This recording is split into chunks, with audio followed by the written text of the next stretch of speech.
Hey everyone, welcome to my channel. Today we're diving headfirst into the weird, the wild, and the wonderfully diverse world of cultural practices. Because let's be real, the world is a strange and fascinating place. We've all got our own quirks, right? But some cultures take it to a whole new level. I'm talking about traditions so unusual, so mind-boggling, that you'll be left wondering, how have I never heard of this before? We're talking baby-jumping devils, festivals dedicated to, well, you'll see, and rituals that involve dancing with the dead. Trust me, you don't want to miss this. So buckle up, because we're about to embark on a wild ride across the globe, exploring cultural practices that are guaranteed to make you question everything you thought you knew about the world. Stay tuned, because things are about to get interesting. Alright, let's kick things off in Spain, a country known for its siestas, flamenco dancing, and apparently launching babies through the air. Okay, maybe launching is a bit of an exaggeration, but this first tradition is still pretty wild. Every year in the village of Castrillo de Murcia, they celebrate a festival called El Colacho. Now, this isn't your average street fair. We're talking full-on religious procession, complete with costumes, music, and a whole lot of anxiety for anyone who happens to be a baby. You see, the star of El Colacho is not a bull, not a flamenco dancer, but a man dressed as the devil. And what does this devilish fellow do? He jumps over babies. Yes, you heard that right. Babies, laid out on mattresses in the middle of the street, while a grown man in a horned costume leaps over them. It's like a bizarre, slightly terrifying game of hopscotch, only with infants. Now, before you call Child Protective Services on the entire village, there's actually a method to this madness. El Colacho is all about cleansing the babies of original sin and protecting them from evil spirits. The jumping devil represents all things bad, and by leaping over the infants, he's essentially absorbing all the negativity and leaving them pure and blessed. I don't know about you, but I'm not sure I'd want a dude in a devil costume anywhere near my newborn, blessed or not. But hey, different cultures, different strokes, right? And to be fair, they've been doing this in Castrillo de Murcia for centuries, and so far, no babies have been harmed in the making of this tradition. So maybe there's something to be said for a little devilish intervention after all. But let's move on, shall we?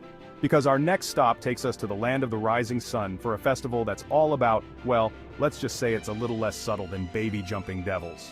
In Japan, the traditions are steeped in elegance and precision.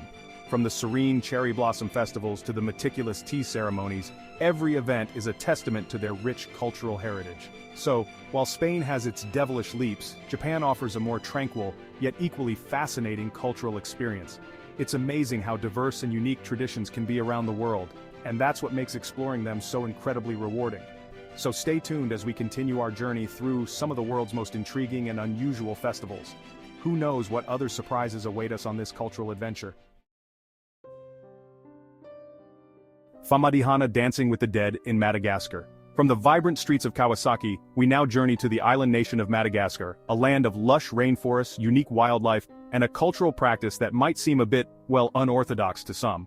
This island, known for its breathtaking landscapes and rich biodiversity, also harbors traditions that are deeply rooted in its people's connection to their ancestors. It's called Famadihana, and it's a tradition that involves digging up the dead, rewrapping their bodies in fresh shrouds, and then, wait for it, dancing with them.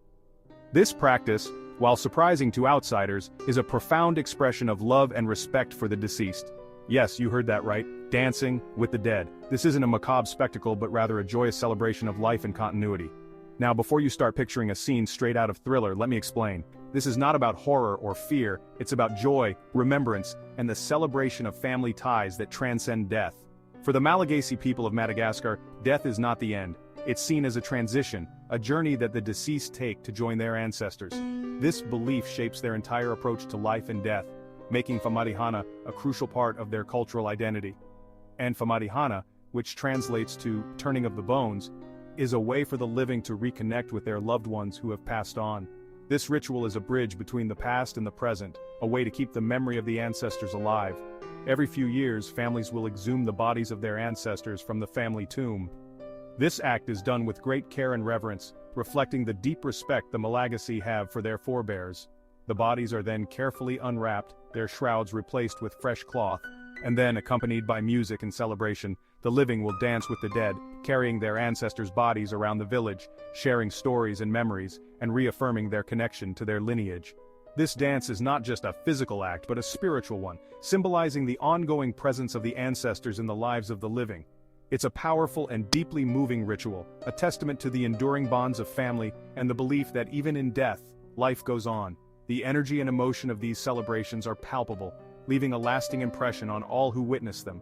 It's a reminder that death, while a natural part of life, doesn't have to mean the end of our connection to those we love. Instead, it can be a continuation of the relationship, a way to honor and remember those who came before us. But enough about dancing with the dead for now. This glimpse into Famadihana offers a unique perspective on how different cultures perceive and celebrate life and death. Let's journey to our next destination, Malaysia, where we'll witness a display of devotion that's not for the faint of heart. Here, the cultural practices are just as rich and varied, offering yet another fascinating look into the diverse ways humans honor their beliefs and traditions. Taipusam, a festival of penance and piercings in Malaysia. From the heart of Madagascar, we now venture to Malaysia, a land of vibrant cultures, bustling cities, and a Hindu festival that pushes the boundaries of pain and devotion. It's called Taipusam, and it's not for the squeamish. Imagine a sea of devotees, their bodies pierced with hooks, skewers, and spears, all in the name of faith. This is Taipusam, a spectacle of both physical endurance and spiritual dedication. During Taipusam, which usually falls in January or February, Hindu devotees of Lord Murugan, the god of war, embark on a pilgrimage to temples, often carrying heavy burdens or pulling chariots as acts of penance. But the most striking aspect of Taipusam is the ritual body piercing. Devotees pierce their cheeks, tongues, and backs with skewers and hooks, some even suspending themselves from ropes attached to their pierced skin. It's a sight that can make even the most seasoned observer wince, but for the devotees, it's a deeply personal and spiritual experience. The pain is seen as a way to cleanse the body and soul, to demonstrate their devotion to Lord Murugan, and to ask for his blessings.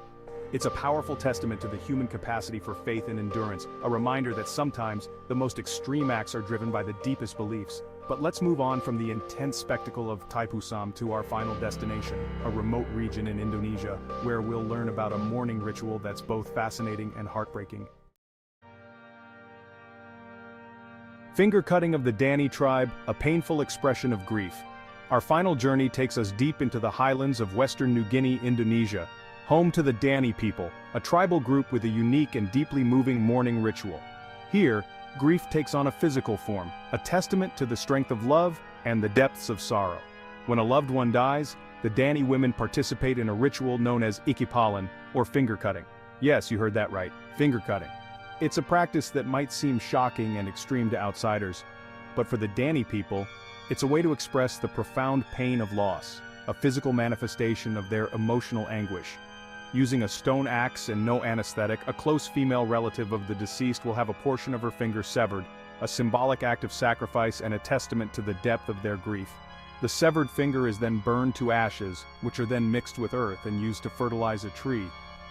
This act symbolizes the cyclical nature of life and death, the belief that even in loss, there is renewal and growth.